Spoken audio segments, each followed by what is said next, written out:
기준금리 인하를 최대 5에서 6번 인하를 전망하고 있으며 24년은 1년 내내 채권 투자에 좋은 기회가 될 것이라 생각합니다. 안녕하세요. NH아몬드 자산운용 채권운용부문 한수일 부문장입니다. 23년 어려운 시장 환경 속에서 채권시장 역시 무척 힘들었던 것 같습니다. 23년 채권시장을 돌이켜보며 24년을 전망해 보겠습니다.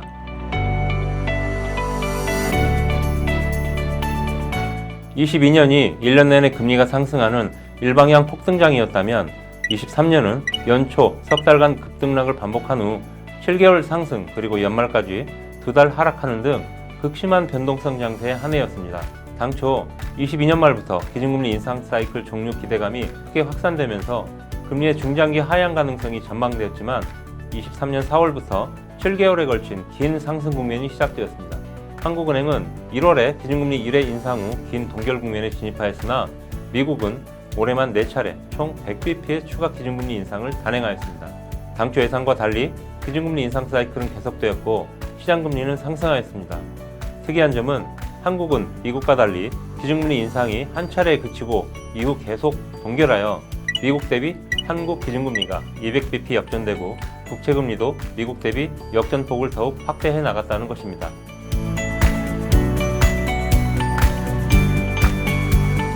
표면적으로는 미국 물가가 목표 수준인 2%대로 진입하지 못한 부분이 커 보이지만 22년 6월 이후 23년 내내 물가 상승률이 둔화되었음을 감안하면 이는 주요 원인이 아니라고 판단합니다. 그보다는 양호한 경기지표 지속이 통화긴축 국면을 연장시켰다고 보며 그 원인으로는 크게 두 가지를 보고 있습니다. 첫 번째는 미국의 확장적 재정정책이 상반기 내에 종료될 것으로 보았으나 하반기까지 연장되었고 그 효과 또한 예상보다 컸다는 것입니다. 둘째는 기준금리가 저점 대비 525bp 가까이 상승하였음에도 불구하고 이러한 고금리 효과가 실제로는 실물 경제에 큰 영향을 주지 못했다는 것입니다. 먼저 첫 번째로 재정정책부터 살펴보겠습니다. 미국은 23년에 통화정책은 긴축적으로 운용하면서 재정정책은 확장적 스탠스를 지속하였습니다. 중산층 감세에 따른 소득 증가 효과가 하반기까지 진행될 정도로 강하였고 정부 소비 및 투자 확대로 23년 3분기까지 GDP 정부 기여도가 0.8%포인트에 이르렀습니다. 지난 5분기 평균으로 재고효과 제거 시에는 성장률의 30% 정도를 차지할 정도입니다. 또한 잘 아시다시피 인플레이션 감축법, 반도체 법안, 인프라 투자 및 일자리 법안 등 전략산업 투자 법제화로 민간 부문 투자를 크게 확대하였습니다. 이러한 정책들이 시장 예상을 뛰어넘는 경기 부양 효과를 보였습니다. 둘째, 고금리 효과 지연입니다. 미국 가계는 우리나라와 달리 고정금리인 모기지로 대부분의 대출을 받습니다. 실제로 미국 모기지 대출 잔액의 61%가 과거 대출 실행된 4% 이하의 고정금리를 적용받고 있습니다. 기업들도 필요자금의 70% 이상을 고정금리 회사채 및 주식 발행 등 자본시장을 통해 조달받고 있습니다.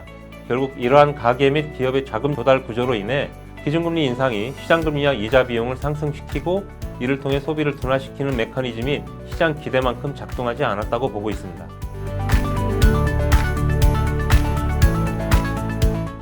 (2024년에는) 미국의 재정정책도 긴축 또는 건전재정 기조로 전환될 수밖에 없다고 봅니다. 올 하반기 중 피치와 무디스의 신용등급 전망 하향으로 재정 지속성에 대한 우려가 더욱 커지고 있습니다. 반복 고조되는 미 정부 부채 리스크로 CDS 프리미엄이 4분기 한때 65bp에 이르기까지 했습니다. 참고로 당시 한국 CDS 프리미엄은 30bp 내외였습니다. 특히 늘어난 국채 발행 잔고로 인한 이자 지급 비용 부담은 국방비에 이어 네 번째로 큰 지출 항목이 되어서 미국 재정 상황에 대한 부정적 여론이 공화당, 민주당을 막론하고 급증하고 있으며 이는 내년 미 대선이 오히려 재정 건전성을 강화하는 계기가 될 것으로 전망케 하고 있습니다. 이러한 건전재정 기조는 코로나 이후 주요국들의 재정 건전화로의 전환과 더불어 본격화될 것으로 봅니다. 다음, 고금리의 영향입니다. 저희는 24년부터 고금리의 실물 경제 제약이 본격화될 것으로 보고 있습니다. 가계는 23년 10월부터 학자금 대출 원금 상환 개시 등 재정정책 일몰 영향을 받기 시작했으며 미국 주택구입 능력지수는 07년 이후 최저치인 67.3까지 떨어져 있고 신용카드 연체율도 3분기 5.78%로 11년 4분기 이후 최고치를 기록하는 등 빠르게 상승하고 있습니다.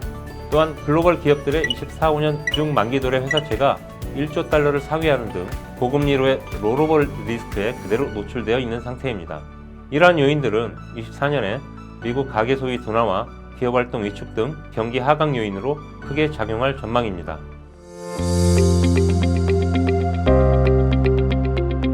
지난 12월 FOMC 미팅에서는 연내 추가 기준금리 인상을 시사한 종전의 점도표 예상을 뒤엎고 동결 의사결정을 하였습니다. 또한 올해와 내년 이후 물가 전망치를 낮추며 내년도 기준금리 예상치를 연말 4.625%로 전망하였습니다. 이는 24년 중 현 5.5%인 기준금리를 3번 인하할 것을 암시하고 있습니다. 이러한 정책의 변화는 표면적으로는 물가 상승률의 구조적 둔화를 시사하고 있지만 앞서 언급한 미 경제의 리스크를 다분히 고려한 결과로 봅니다.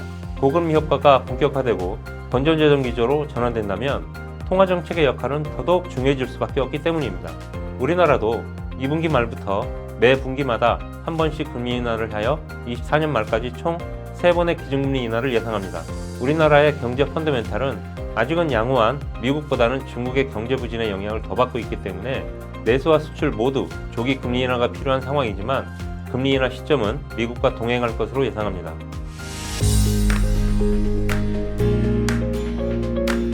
미 FOMC 미팅 성명서의 점도표로는 내년 3번의 기준금리 인하를 전망하고 있지만 자본시장의 주요 기관들은 최대 5에서 6번 인하를 전망하고 있으며 현재 미 2년 금리는 최소 4-5번 정도 인하를 미리 반영하고 있는 상황입니다.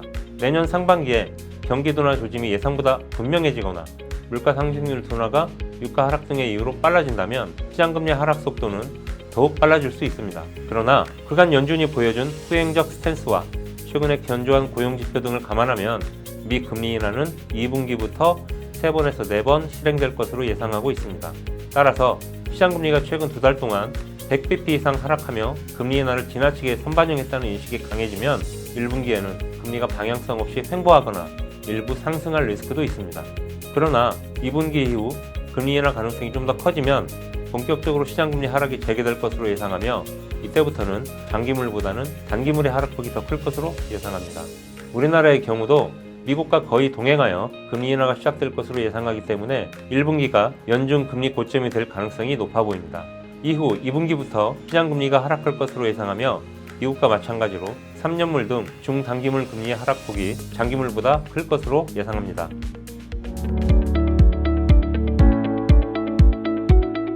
우리나라는 미국과 달리 가계의 디레버리징, 즉 부채 구조조정 과정이 없었습니다.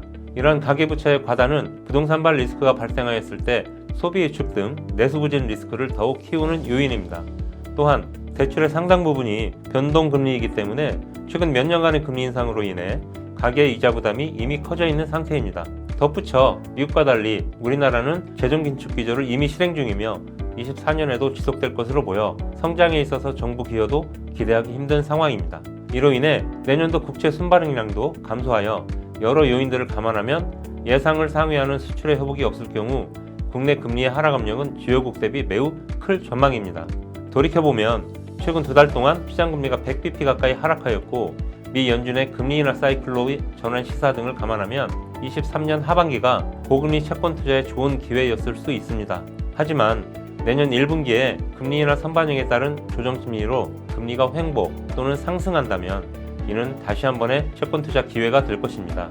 그리고 이번 금리 인하 사이클이 우리나라 잠재 성장률인 2% 내외까지 진행될 장기적인 사이클이 될 것임을 생각하면 24년은 1년 내내 채권 투자에 좋은 기회가 될 것이라 생각합니다. 감사합니다.